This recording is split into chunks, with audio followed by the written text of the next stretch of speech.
Bismillahirrahmanirrahim. Assalamualaikum warahmatullahi wabarakatuh. Alhamdulillah.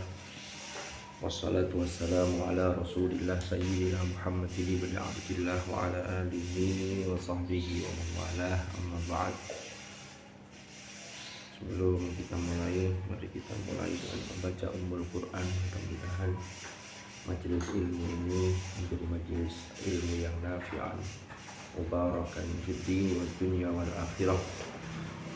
Ala hadhihi wa ala kulli niyatin salihah wa ala ma nawailah wa ala ma nawahu as-salafus salihin ila hadratin nabiyyi Mustafa Muhammad sallallahu alaihi wasallam wa ila hadrati ikhwanihi minal anbiya wal mursalin wal sahabati wat tabi'in wal ulama'il 'amilin wal musannifin wa a'immatil mujtahidin wal qurra' wal mufassirin wa khususan ila silsilati masyayikhina fi ta'limina ta'allumina khasatan fi silsilati asanid qira'atil Qur'an bi riwayat Hafs al-Asim wa Rasulullah ru'asai ahlina fi hadzal ma'had hadratu syafi'ih fi syarih al-maqsum an kulli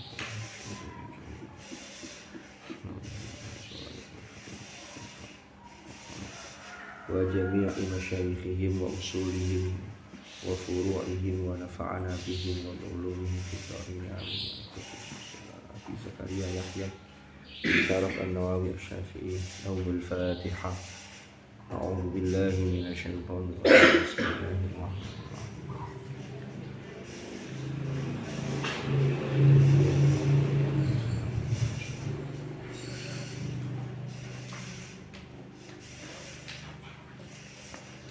Bismillahirrahmanirrahim.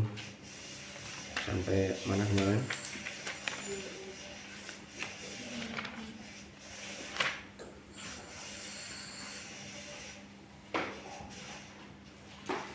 Wa fil ashril akhir minhu aktsar, itu ya, bukan? Hah?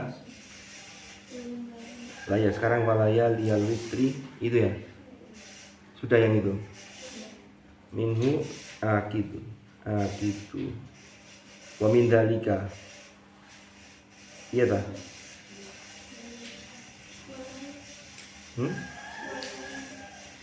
Oh. Bismillahirrahmanirrahim. Qala al-muallif rahimahullahu ta'ala wa nafa'ana bihi wa bi ulumihi fid dharain amin. Famin dzalika sunnah kathratul i'tina'i bi tilawatil Qur'ani fi syahri Ramadan. Kemarin sudah kita bahas di antara waktu-waktu yang disunnahkan untuk membaca Al-Qur'an adalah termasuk memperbanyak interaksi dengan membaca Al-Qur'an, yaitu di bulan Ramadan. Lalu ditekankan lagi wa fil ashril akhir minhu aktsar. Lalu pada 10 hari terakhir dari bulan Ramadan itu lebih banyak lagi, lebih sergap. Walayaliyal witri minhu akadu. Pada malam-malam ganjil dari 10 hari terakhir, ya, iku akadu lebih ditekankan. Lebih ditekankan. Bulan Ramadan itu kan 29 hari atau 30 maksimal. Itu ditekankan. Lalu lebih digiatkan lagi 10 hari terakhir. Di dalam 10 hari terakhir lebih digiatkan lagi ketika malam-malam ganjil. Jadi memang menghidupkan, ini kan sebentar lagi masuk Ramadan ya. Kurang ya berapa, tidak sampai 1 bulan. Sekarang sudah Sya'ban.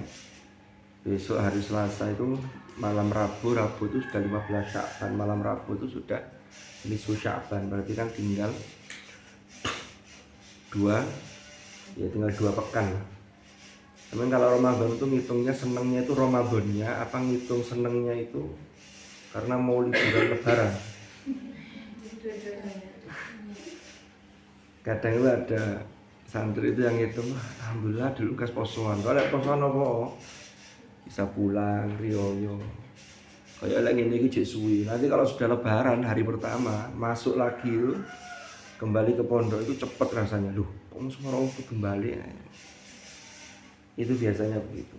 Nah, di bulan Ramadan itu kan kemarin sudah kita bahas bahwa syahrul Ramadan alladzi unzila fihil Qur'an. Sudah kita bahas juga tentang bagaimana proses nuzulul Qur'annya itu kemarin. Maka sebagai salah satu bentuk syukur kita, sampai ini di luar bulan Ramadan kan sudah ngaji setiap hari ya, setoran, ya murojaah, nambah, ya mudarosa, bahkan ujian tasmi juga kan begitu. Nah nanti Ramadan ini itu harus lebih ditingkatkan. Jangan sampai terbalik. Ketika belum Ramadan, sarau wakaf, nanti Ramadan perbanyak tidurnya kan emang. Padahal kalau Ramadan itu pahalanya dilipatkan sekian banyak. Ibadah sunnah itu pahalanya bisa seperti ibadah wajib. Apalagi membaca Quran dilipat gandakan. Oh enggak, Ramadan saja sudah man qara'a harfan min kitabillah falahu hasanatun wal hasanatu bi asyri amsalihha. Apalagi bulan Ramadan. Lalu di malam-malam ganjil ini sangat ditekankan. Ini dicontohkan oleh Rasulullah Sallallahu Alaihi Wasallam. Jadi tidak hanya ngajinya, tapi ibadah yang lain juga semakin sregep. Jadi Ramadan ada dua ibadah yang kalau qiyam itu menghidupkan malam hari bulan Ramadan.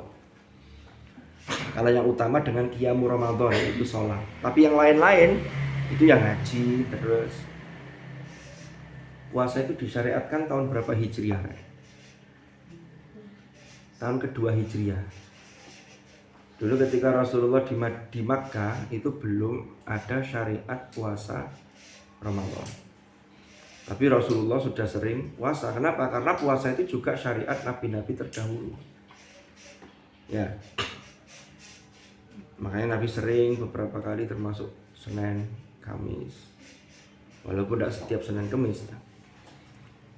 Nah, ketika diwajibkan di awal-awal dulu, itu puasa itu mulainya itu dimulai kalau seseorang itu sudah tidur malam.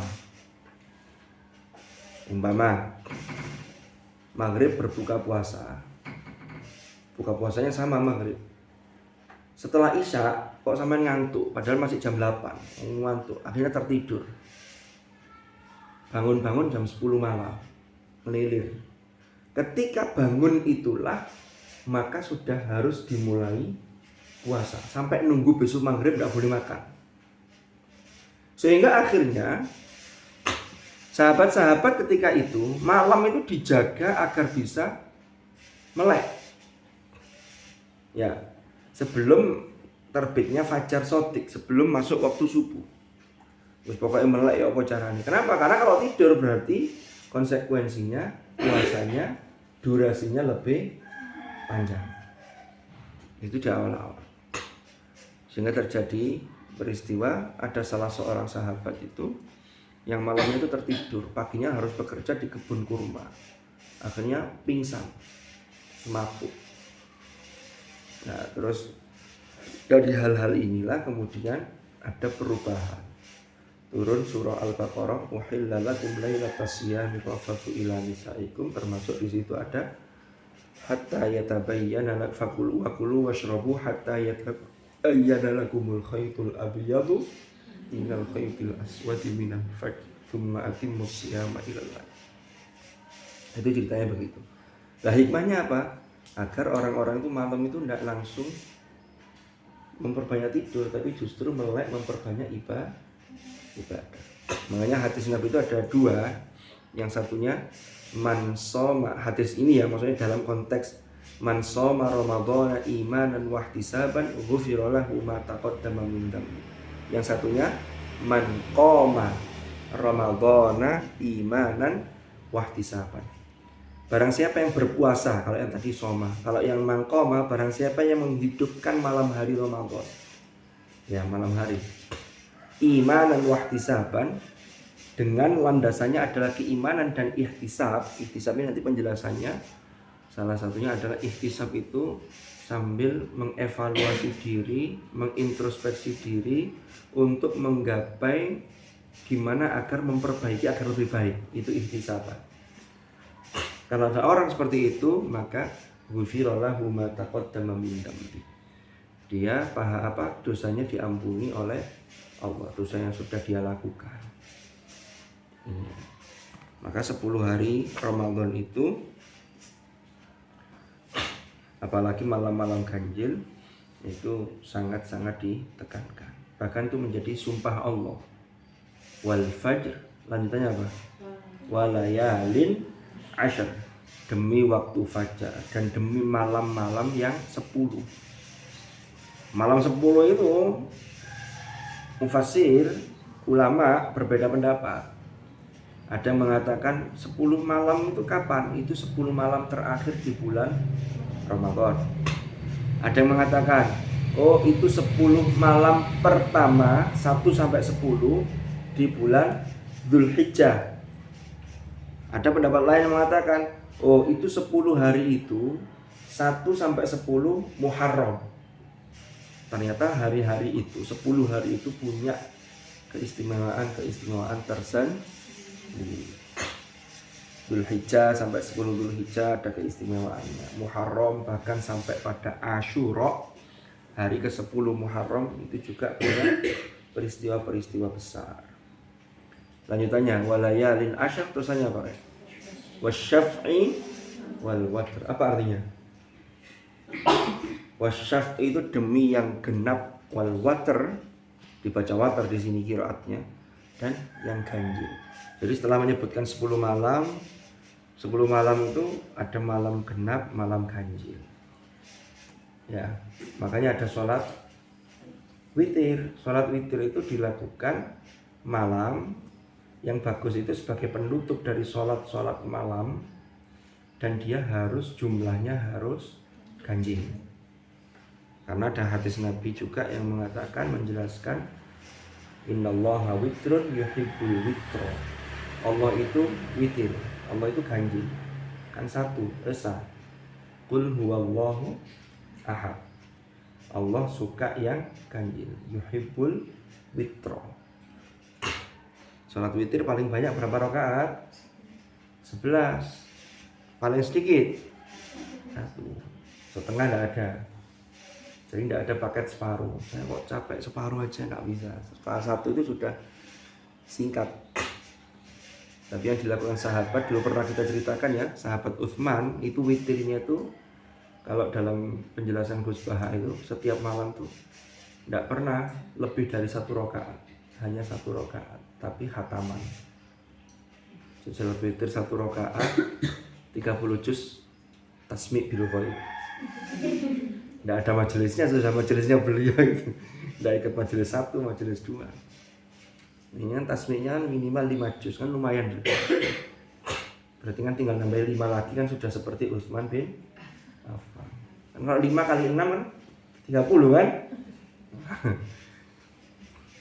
Cuma bedanya dibaca dalam sholat. Baca Quran dalam sholat itu berbeda dengan di luar sholat. Pertama dari sisi pahalanya, kedua dari sisi asarnya.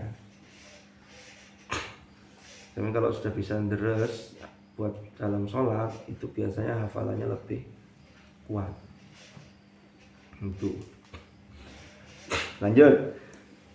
Wa min dzalika dan di antara hal tersebut, artinya waktu-waktu yang disunnahkan untuk membaca Al-Quran, lebih ditekankan maksudnya. Al-ashrul awwalu min Dzulhijjati, utawi 10 hari pertama dari bulan Dzulhijjah.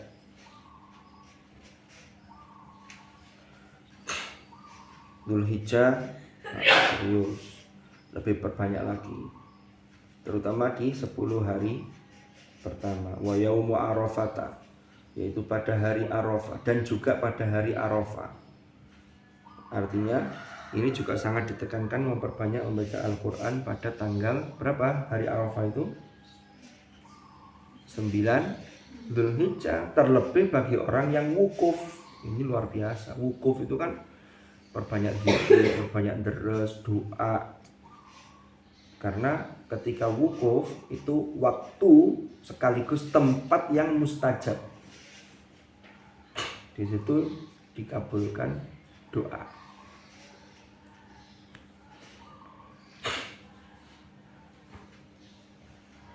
Wa yaumul jumu'ati, dan hari Jumat. Wah, ini hari Jumatnya termasuk hari yang sangat dianjurkan untuk membaca ayat-ayat tertentu, surat-surat tertentu. Di antaranya apa kalau hari Jumat?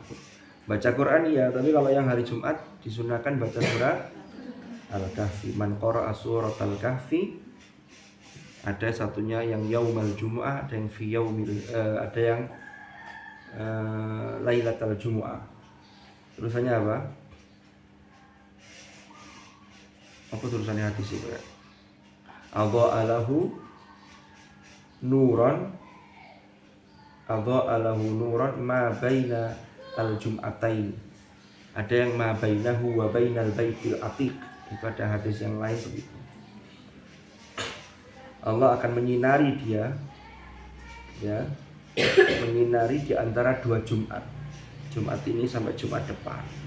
Itu tercerahkan. Nah, tinggal menyinari itu berarti dia dapat keberkahan, gak gampang sumpah.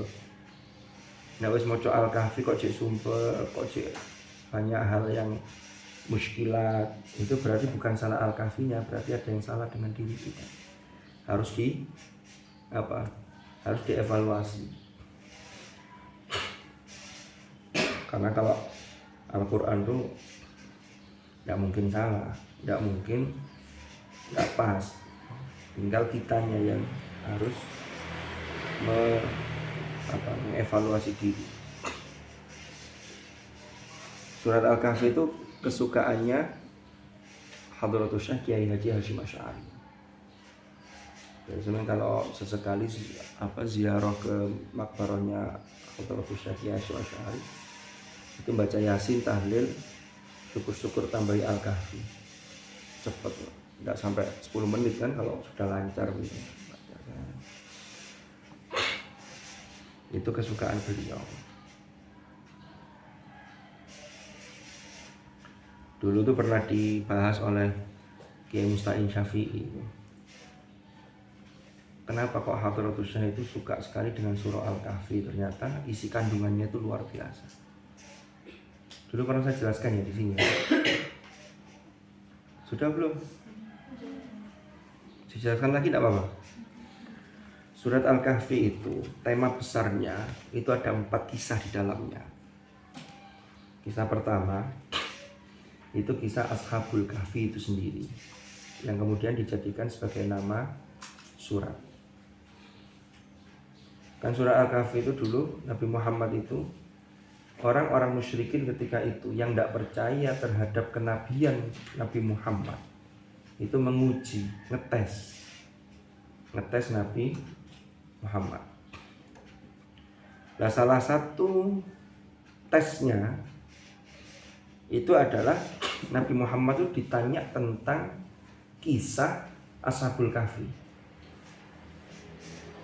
sampai disuruh menjelaskan secara detail ini berapa orang, lalu ketika masuk gua itu seperti apa. Termasuk tesnya itu ditanya tentang ruh juga. Wa yas'alunaka 'anir ruh. Nah, Rasulullah itu sudah berharap akan mendapatkan jawaban, menunggu wahyu yang turun.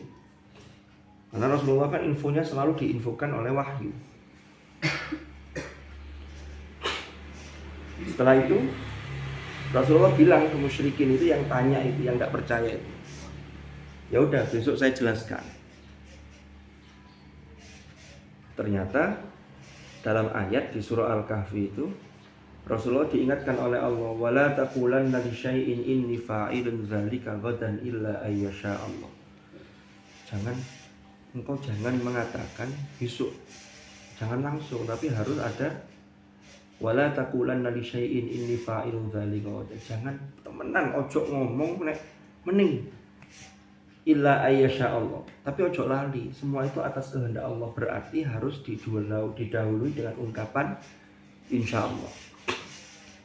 Jadi aslinya bahasa Arab itu kalau insya Allah itu tekadnya sudah kuat 95% lebih. Tinggal tekad itu, niat itu digantungkan kepada Allah agar Allah memberikan taufik, Allah memberikan pertolongan, Allah membantu rahmatnya turun untuk niat kita itu terlaksana. Itu terkait niat baik. Itu aslinya. Jadi kalau orang sudah bilang insya Allah itu janji yang serius. Nah kita ndak ya sekarang. Kalau koncone teman yo, ya insya Allah. Kau insya Allah ini kak teman nih loh. Keliru. Diarani insya Allah itu gak teman padahal. Tapi gara-garanya siapa? Ya gara-gara yang ngucap insya Allah karena tidak yakin. Jadi kalau masih setengah-setengah, 50-50 itu dia bilang insya Allah. Nah ini kan sudah salah kaprah. Oke. Jadi yang pertama kisah Ashabul Kahfi. Sekelompok pemuda yang mempertahankan keimanannya sampai melarikan diri. Kenapa? Karena mau dibunuh oleh raja yang berkuasa ketika itu. Yang kedua, wadrib lahum mathalar rajulaini ja'alna li ahadihima jannataini min a'nab wa hafafnahuma binakhlin wa ja'alna bainahuma zar'a. Kisah mengenai dua orang yang punya kebun. Ya. Sama-sama punya kebun, tapi satunya ini lupa daratan, lupa bersyukur. Karena kebunnya luas, yang justru muncul adalah kesombongannya. Ana aktsaru minka malau wa a'azzu nafara. Ya kan? Saya ini paling banyak, lebih banyak tanah saya, lebih banyak kebun saya, lebih banyak harta saya dibanding engkau. Dan saya ini punya banyak pengikut, punya banyak anak buah, punya banyak karyawan. Ini kisah yang kedua tentang dua orang yang kaya ini. Yang ketiga, kisah mengenai Nabi Musa dan Nabi Khidir. Yang keempat, kisah mengenai Raja Dzulqarnain. Sehingga kesimpulannya, surat Al-Kahfi ini berisi tentang yang pertama, betapa seorang pemuda itu sangat penting untuk mempertahankan keimanannya dan selalu mengupgrade ketakwaannya. Selalu mengasah keimanan dan ketakwaannya. Karena itu menjadi modal untuk masa depan kalian. Makanya di Al-Kahfi dinyatakan begini, innahum fityatun amanu bi rabbihim. Mereka itu adalah para pemuda yang beriman kepada Tuhan mereka yaitu Allah. Wazidnahum huda. Kami tambah kepada mereka petunjuk. Para mufasir mengatakan, kalau kalian ingin mendapatkan petunjuk dan sukses di masa yang akan datang, maka ketika masa muda jangan jauh-jauh dari ilmu dan takwa. Ngaji begini ada ilmunya sekaligus memotivasi kita untuk meningkatkan takwa. Kalau tidak ada buahnya, emang. Paham ya? Makanya Imam Syafi'i itu mengatakan hayatul fata wallahi bila ilmi wa tuqa. Kehidupan seorang pemuda itu demi Allah, yaitu harus diliputi dengan ilmu dan takwa. Nek ono arek pemuda ya sampean ini. Disebut pemuda itu ya ketika usia remaja, setelah usia kanak-kanak. Usia remaja itu sudah bisa berpikir, sudah bisa diajak untuk berpikir dan berusaha sampai kira-kira usia 30-an tahun. Nanti di atas 30 itu mulai belajar implementasi dari apa yang sudah dia peroleh di usia sebelumnya. Usia 40 tahun itu tinggal nambah sedikit, tapi 40 itu yang menunjukkan karakter seseorang itu. Kalau ada orang sampai usia 40 tahun masih melakukan hal-hal yang tidak baik, itu merubahnya itu jauh lebih sulit dibanding ketika masih usia 20-an tahun. 20, 21. Kalau sebelum itu malah lebih bagus. Diasah terus. Kata Imam Syafi'i lanjutannya, idza lam yakuna la i'tibara li dzatihi. Kalau dua hal itu enggak ada. Ono arek enom usia sekolah enggak mau, ngaji enggak mau, sholat juga enggak. Kegiatannya apa? Hanya kongko-kongko di kafe, umpama loh ya. Tapi kongko-kongkonya enggak jelas juga, ngobrol ngalor ngidul, main sibuk dengan HP-nya, nge-game. Ya kan? Kalau tidak ada dua hal itu, kalau Imam Syafi'i, dua hal tadi, ilmu dan ketakwaan, la tibaro li dzatihi, wujudnya itu tidak dianggap sudah. Bahkan di akhir syairnya itu Imam Syafi'i mengatakan, kalau ada yang begitu, fakabbir alaihi arba'an liwafatihi, takbiro nang de bagi dia, takbirlah 4 kali. Kenapa kok takbir 4 kali? Sholat jenazah itu berapa kali takbirnya? 4 kali. Jadi kayak mayat hidup. Karena tidak ada hal yang bisa diambil manfaat bagi orang lain. Malah kadang justru hidupnya ngerepoti orang lain. Na'udzu. Jadi yang pertama pemuda tadi. Lah Ashabul Kahfi itu pemuda-pemuda itu. Ya. Jumlahnya ada yang bilang 5, yang ke-6 adalah wasati suhum kalbuhum. Ada yang bilang jumlahnya itu 6, yang ke-7 adalah anjingnya Ashabul Kahfi. Kamu jangan berpikir hari ini loh Ashabul Kahfi itu katanya beriman kok bawa anjing. Boleh jadi ketika itu kan zaman umat-umat terdahulu. Ya, boleh jadi anjing ketika itu belum ada nas yang menunjukkan kenajisan anjing, boleh jadi. Kan syariatnya kan terus.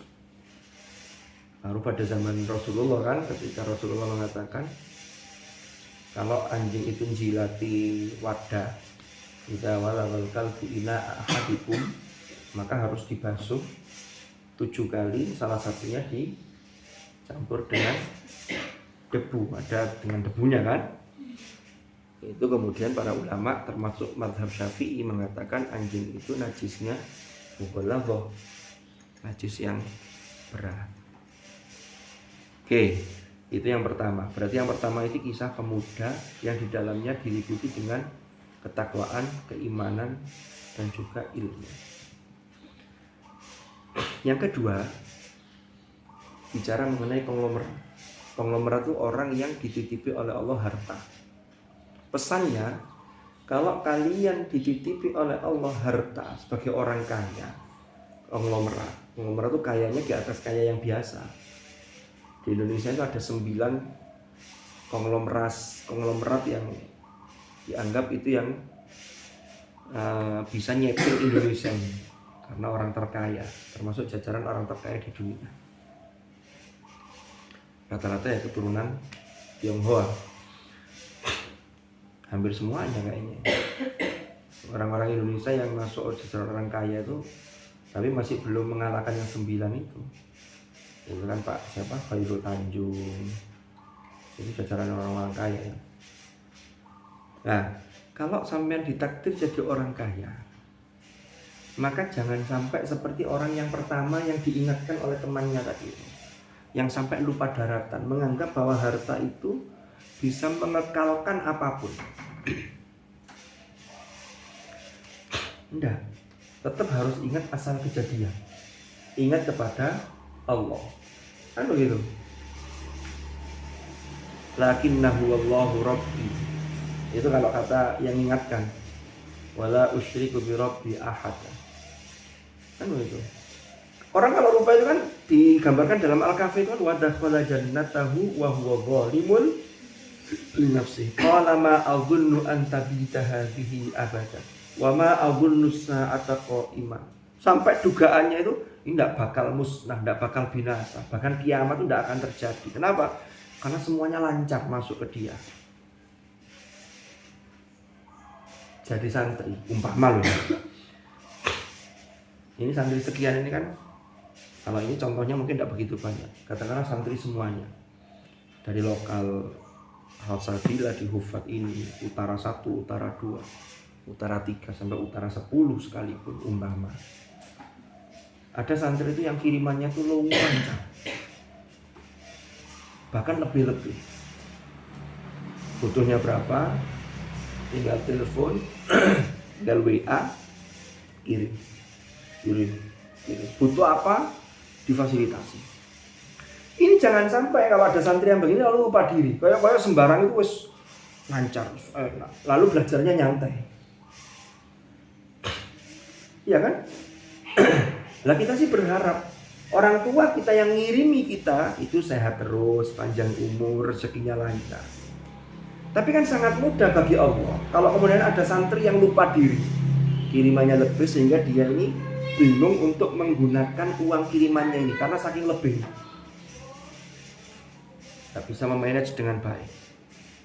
Tiba-tiba kiriman terhenti karena orang tuanya tiba-tiba naudzubillah tidak bisa ngirim. Kan bisa saja.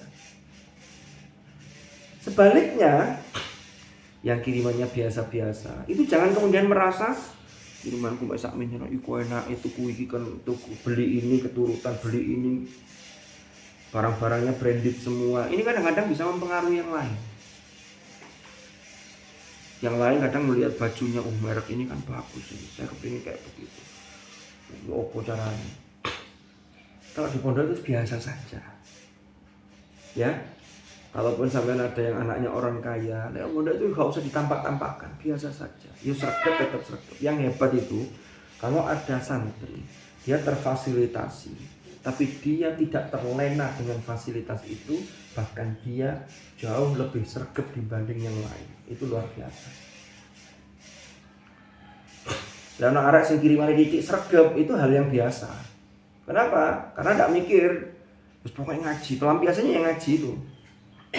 Gak mikir duitnya gak itu apa. Lah duit akeh kadang mikir kan. Besok Jumat saya mau beli apa ya? Wah sudah di list itu. Ini biasanya begitu. Tapi ada semuanya. Paham ya? Itu yang kedua. Yang ketiga, cerita mengenai Nabi Khidir dan Nabi Musa. Itu berarti bicara mengenai bagaimana etika menuntut ilmu. Contoh kecil, saya kutip Nabi Musa itu kan ketika diperintah Allah. Itu kan ceritanya dalam hadis kan begini.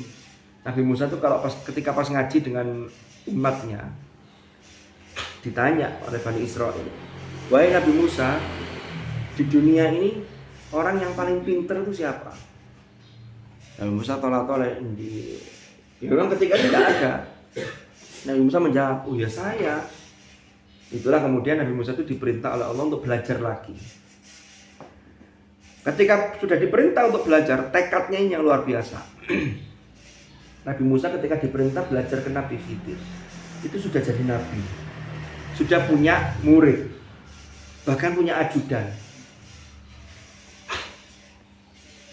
Diperintah oleh Allah nyari ke sebuah tempat pertemuan dua lautan, Majma' al-Bahrain. Di situ ada batu yang nanti di situ akan ketemu dengan seorang hamba, namanya Nabi Khidir. Apa kata Musa? Wa idh qala Musa li fatahu. Ingatlah ketika Musa itu menyampaikan kepada ajudannya, santri yang mendampingi Nabi Musa. Wakilah namanya Isya' bin Nun. Apa kata Nabi Musa? Wa idh qala Musa li fatahu la abrahu hatta ablugha majma'al bahraini aw amdiya hukuba. Saya ini akan jalan terus. Saya tidak akan pernah berhenti sampai bertemu tempat yang dituju, yaitu pertemuan dua lautan.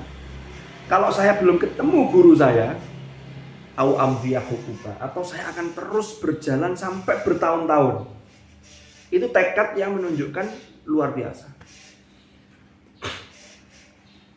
Kalau sampai terapkan di sini, saya akan terus menghafalkan Quran. Saya tidak akan boyong. Kalau saya belum tasmi' bil qaid 30 juz sekali duduk, wow gitu. Sehingga nanti usahanya itu serius. Persiapannya serius, serius. Ya memang 30 juz langsung itu proses. 5 juz sudah kena. Tapi kalau sudah baca 5 juz itu rasanya kurang. Kalau sampai deres sendiri, mungkin kemarin sudah ada yang tasmi'. Deres sendiri sekali duduk 5 juz itu kayaknya lama. Tapi kalau sudah niat tasmi', baca 10 juz. Umpama normalnya 3 jam selesai, bisa lebih cepat dari itu tergantung orangnya, bisa lebih lama dari itu tergantung cara bacanya, dan tergantung nyantolnya berapa. Kalau bulat nyantol lah itu yang bikin lama. Nah, kalau sudah tasmi' 10 juz sekali duduk itu rasanya kurang, itu disiapkan lagi, sehingga banyak teman-teman yang bisa tasmi' 30. Di MQ itu kan yang sudah tasmi' 30 kan diuji publik untuk menentukan wisudawan terbaik. Jadi kalau sudah tasmi' 30 sekali duduk, tapi tasmi' 30 itu juga dimulai dari 10 dulu, 10. Gomnya baca lagi 30. Itu ada yang mulai habis subuh pagi, jam 2 siang udah selesai. Berarti kan hanya berapa jam? Padahal ya zuhur istirahat, sholat, makan sebentar, baca lagi. Itu yang menceritakan tentang pencarian ilmu. Lalu yang ketiga, yang keempat ya, itu Al-Kahfi menceritakan tentang Raja Dzulqarnain. Itu bicara mengenai kekuasaan. Jadi kalau ada di antara kalian yang dianugerahi kekuasaan, maka menjadi seorang penguasa itu jangan sampai menjadi penguasa yang boleh, tapi jadilah penguasa yang seperti ya paling tidak meneladani Dzulqarnain. Dzulqarnain itu loh kekuasaannya itu wa yas'alunaka 'an Dzulqarnain qul sa'atlu 'alaihi minhu dzikra inna makkanna lahu fil ardi wa atainahu min kulli syai'in sababa. Itu kekuasaannya itu dari menjulang dari timur ke barat, itu saking luasnya kekuasaan. Itu bisa adil, bijaksana, luar biasa. Jadi kalau orang itu melakukan 4 hal tadi tergantung dengan konteksnya. Kalau jadi santri, kalau jadi guru, kalau jadi orang kaya, kalau jadi penguasa, kalau masih jadi pemuda, itu dilakukan semua yang baik-baik itu, maka itulah keberkahan akan selalu bersama kalian. Jadi kalau membaca surah Al-Kahfi itu membaca itu iya, tapi kalau syukur-syukur kalau kemudian menjadi pengingat, oh isinya Al-Kahfi itu ini, maka ada kisah Nabi Khidir dan Nabi Musa, sama yang tiru semangatnya Nabi Musa, itu kan begitu. Itu Al-Kahfi. Wa ba'da subhi, dan setelah subuh. Jadi ternyata baca Quran setelah subuh itu juga sangat dianjurkan. Kenapa? Karena setelah subuh itu biasanya jam-jamnya ngantuk. Begitu. Ini kalau ngaji tidak bareng-bareng begini kan kadang kalau ngaji sendiri itu kan sering ngantuk. Kecuali kalau ada persiapan harus setoran dan seterusnya. Wa fil lail, dan pada malam hari.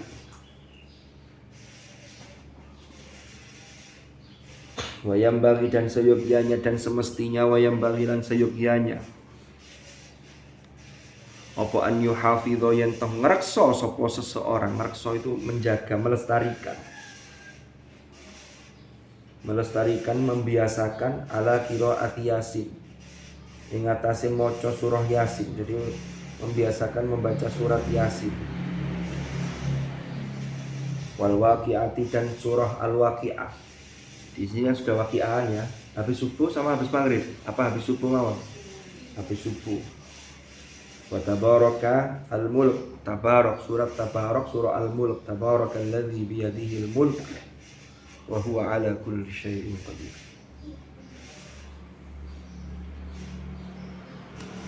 Malam, jangan lupa malam baca Al-Mulk, baca Tabarak. Sajane gak dawa, cuman untuk istiqomahnya itu yang butuh perjuangan. Untuk ajeknya itu loh, selalu baca itu yang memang berat dan berat. Sampai sini ada pertanyaan? Monggo kalau ada mau nanya.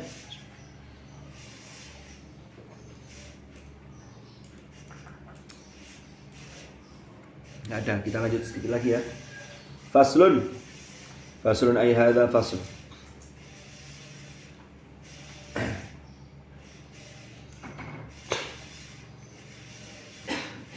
Kalau Ramadan ngaji yang Ahad pagi kan libur ya kita, karena saya Ramadan tuh biasanya kegiatan memang agak padat.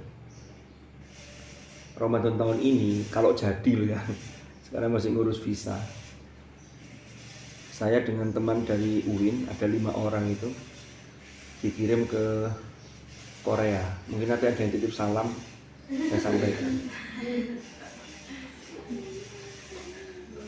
Ke Korea itu saya berangkat, kalau tidak ada halangan itu berangkat tanggal 26 Maret ini sampai 24 April. Lebaran hari kedua, jadi lebaran di sana. Nanti mungkin akan halal bihalal dengan siapa namanya? BTS itu. Apa? Jongkok.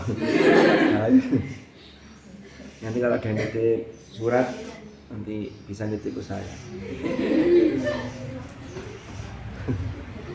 Tapi ya kalau tidak ketemu ya tidak saya sampaikan. Emang ketemunya di mana? Tempatnya di mana? Ya nanti kegiatannya ya sama kayak di sini. Tapi di sana kan ada namanya KMF. KMF itu Korean Muslim Federation. Itu ada yang nangani umat Islam yang di sana. Memang orang Korea asli yang Muslim tidak banyak, kan minoritas. Cuman pekerja Indonesia yang orang Indonesia yang di sana, yang kerja di sana itu banyak, tidak kurang dari 50 ribuan orang.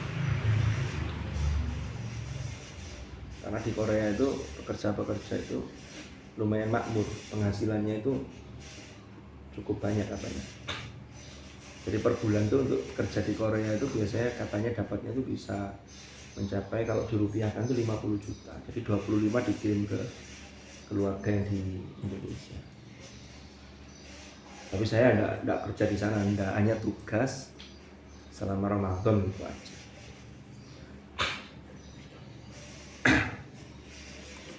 Atau nanti pas ngaji sama apa namanya? Ini kok nanti kalau ngaji sama dia nanti kita zoomkan. Emang dia mau ngaji?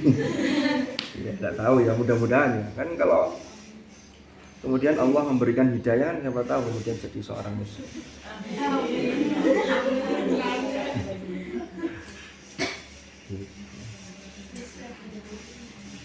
Lanjut, bismillahirrahmanirrahim. Faslun ayat faslun. As-sunnatu tawi sunnah. Ada zalikannya enggak punya sampean? Wa min zalika as-sunnah enggak? Enggak. Langsung ya. As-sunnatu tawi sunnah. Ini termasuk sunnah, sangat dianjurkan. Iku an yaqra'a. Yen toh maca sapa seseorang. Jadi orang membaca an yaqra'a yen toh membaca sapa man fi sholatis subhi ing dalam salat subuh. Yaumal jumu'ati pada hari Jumat ing dalam dina Jumat. Ba'dal Fatihati setelah membaca surah Al-Fatihah fi raqatil ula pada rakaat yang pertama surat Alif Lam Mim Tanzil, yaitu surah Alif Lam Mim Tanzil. Alif Lam Mim Sajdah, surah As-Sajdah. Surat yang As-Sajdah juz 21 itu setelah surah Luqman Alif Lam Mim Tanzil atau As-Sajdah itu. Bikamaliha kelawan sempurnanya surah As-Sajdah, artinya dibaca utuh. Ini yang dianjurkan. Wa fi tsaniyati dan pada rakaat kedua. Wa fi tsaniyati dan pada rakaat kedua membaca hal ata 'alal insan, yaitu surah Ad-Dahr, surah Al-Insan juz 29 kan, kita hafal semua ini. Hal ata 'alal insani hinum minad dahri lam yakun syai'am madhkura. Bikamaliha kelawan sempurnanya surah Al-Insan, artinya sampai selesai.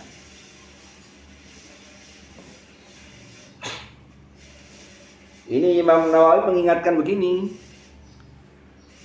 Wala yaf'alu, dan tidak mengerjakan sapa man. Wala yaf'alu, dan tidak mengerjakan sapa man ma ing sesuatu yaf'alu yang biasa dikerjakan, yang biasa mengerjakan hu ing ma sapa kathirun mayoritas. Ma ing sesuatu yaf'alu yang mengerjakan sapa man, yaf'alu yang mengerjakan hu ing ma sapa kathirun min a'immatil masajid, mayoritas para imam-imam masjid. Rupane minal iktisar, rupane minal iktisari meringkas,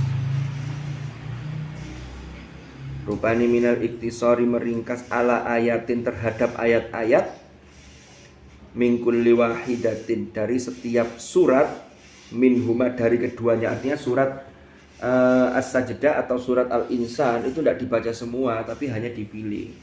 Termasuk surat As-Sajdah itu langsung dibaca yang ada ayat sajdahnya, sujud tilawah itu. Ternyata kata Imam Nawawi, nah iso ya diwaca kabeh. Cuman memang di Indonesia ini masih belum tertradisi, sehingga kalau dibaca semua itu ya cukup panjang itu.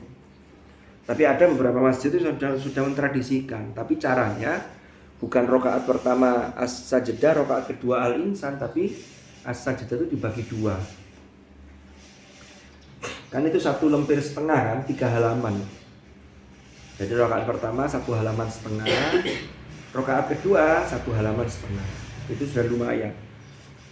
Karena kalau dua-duanya dibaca full, ini jamaah kita yang belum terbiasa akhirnya merasa keberatan. Dan ini lanjutannya. Ma'atamtitil qiraati, ma'atamtitil qiraati disertai dengan memanjangkan bacaan. Jadi ada yang hanya dipotong beberapa ayat, tidak sempurna suratnya, tapi mocone didawakno, mocone lon. Nah timbangane ngono, mending mocone rodok cepet, tapi tetap tartil, tapi dibaca utuh. Gampangane gitu loh kata Imam Nawawi. Bal, nah ini lanjutannya. Bal akan tetapi yang bagi semestinya atau seyogianya apa an yaqra yen toh maca sapa imam sapa man huma ing kedua surat tersebut. Surat apa tadi? As-Sajdah dan Al-Insan. Bikamalihima, lawan sempurnane dua surat tersebut. Artinya dibaca secara sempurna, dibaca secara utuh suratnya.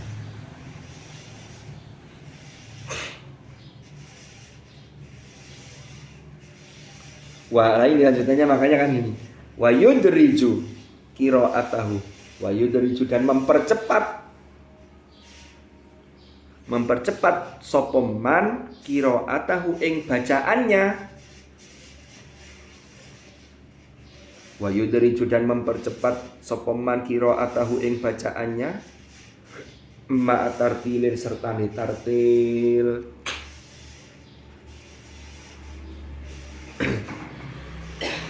Masih ingat definisi tartil dulu pernah saya jelaskan? Saya kasih contoh, umpama ada orang ngaji begini. A'udzubillahi minasyaitonirrajim. Bismillahirrahmanirrahim. Alhamdulillahirabbil alamin arrahmanirrahim maliki yaumiddin. Iyyaka na'budu wa iyyaka nasta'in. Ihdinas siratal mustaqim. Siratal ladzina an'amta 'alaihim ghairil maghdubi 'alaihim waladdallin. Tartil enggak? Tartil atau bukan? Apa? Tetap tartil. Kalau ada orang baca begini, A'udzu billahi minasyaitonir rajim. Tartil enggak? Walaupun pelan itu enggak tartil. Kalau tadi cepat tapi sesuai itu tartil. Pelan kok enggak sesuai, dawa ndeke gak roto, gak tepak, wayahe bukan mat dibaca mat, wayahe mat dibaca pendek. rojim, ro-nya pendek, omong rojim, kan jadi itu tidak tartil. Ingat ya. Jadi kata Imam Nawawi maksudnya begini. Timbangane moco, tahu timbangannya? Yang buat ngukur itu kan jadi stiker di WA. Timbangannya gak lapo-lapo. Gambar timbangan, menengah timbangannya. Kata Imam Nawawi, daripada membaca suratnya itu pelan, dipanjang-panjangkan, tapi tidak utuh, mending baca utuh satu surat sajadah tadi. Tapi rada cepet gak apa-apa, yang penting masih cepet, tapi tetap dihukumi tartil. Kok bisa begitu? Karena tartil itu ada dua variabel yang harus dilengkapi dan dipenuhi. Ada dua hal. Kata Imam Ali bin Abi Thalib mengatakan begini, ma huwa tartil? Beliau ditanya. Kata beliau, tajwidul huruf. Ini tartil. Definisi tartil, tajwidul huruf wa ma'rifatul wuquf. Memperbagus hurufnya dan mengetahui wakofnya. Pertama, tajwidul huruf itu kalau dikembangkan, dijelaskan maknanya itu dalam sekali.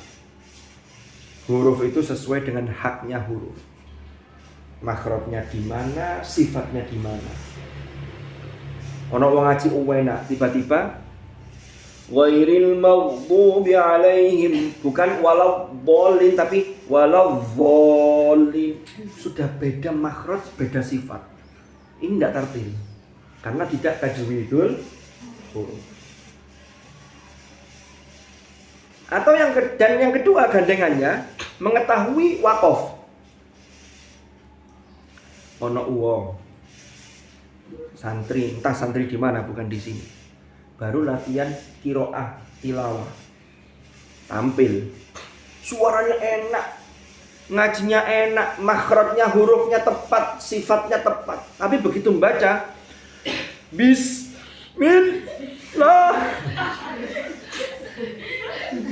tanafus, nyuri nafas di tengah-tengah membaca ayat.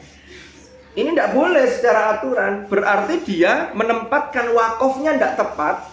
Maka dia tidak ma'rifatul wukuf. Masih ngajine enak, elon, aree, wis pokoknya top lah.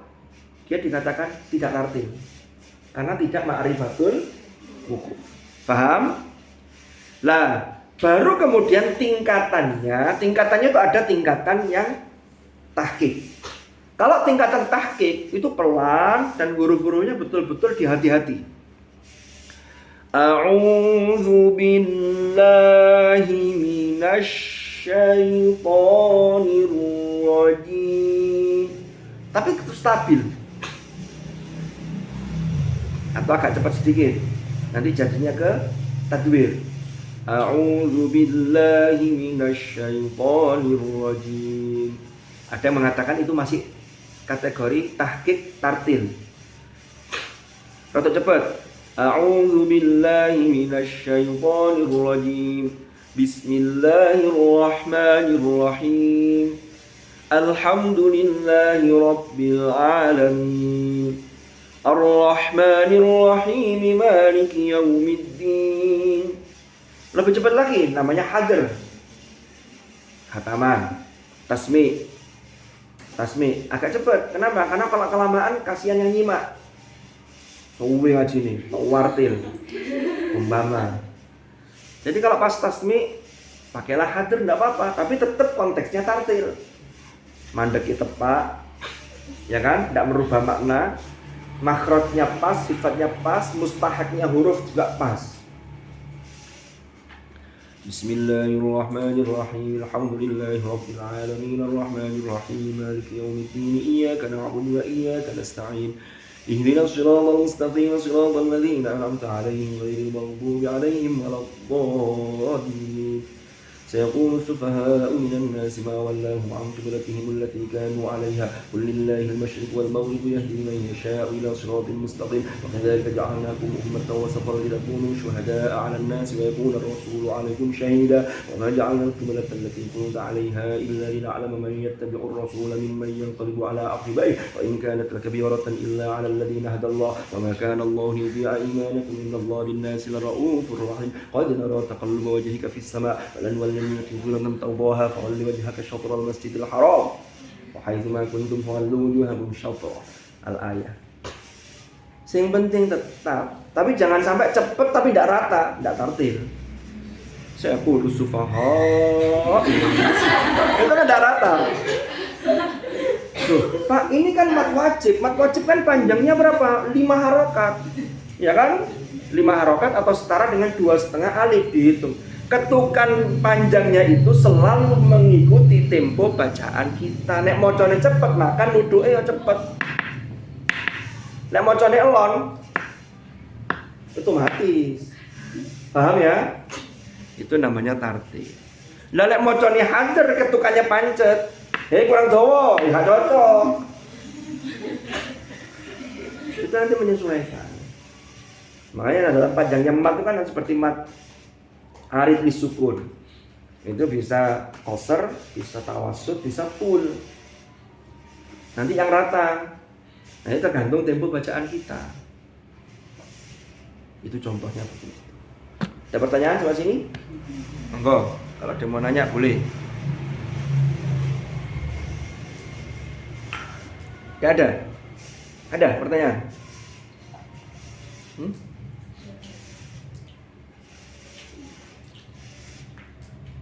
Pertanyaannya, kapan diakhiri ngajinya? Kita mau persiapan sekolah. Wallahu a'lam. Semoga bermanfaat, semoga barokah. Al-Fatihah.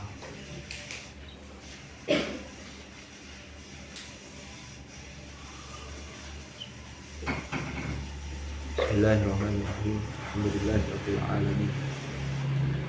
Allahumma ma'al Qur'an. Allahumma ma'al Qur'an. Allahumma ma'al Qur'an. Ij'alna wa auladana wa dhurriyyatina wa ahlana wa ashabana min ahli al-Qur'an alladhina hum ahluka wa khasatuk waj'alna wa iyyahum min ahli al-'ilm wa ahli al-khair wa min alladhina istafaita min ibadika alladhina wa'tu kitabak wa sabaqu bil khairati bi idnika bi rahmatika ya arhamar rahimin. Allahumma anfa'na ma 'allamtana wa 'allimna ma yanfa'una warzuqna 'ilman.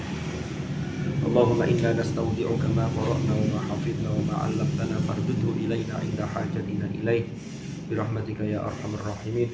Wa sallallahu ala sayyidina Muhammad walhamdulillahi rabbil alamin. Al-Fatihah.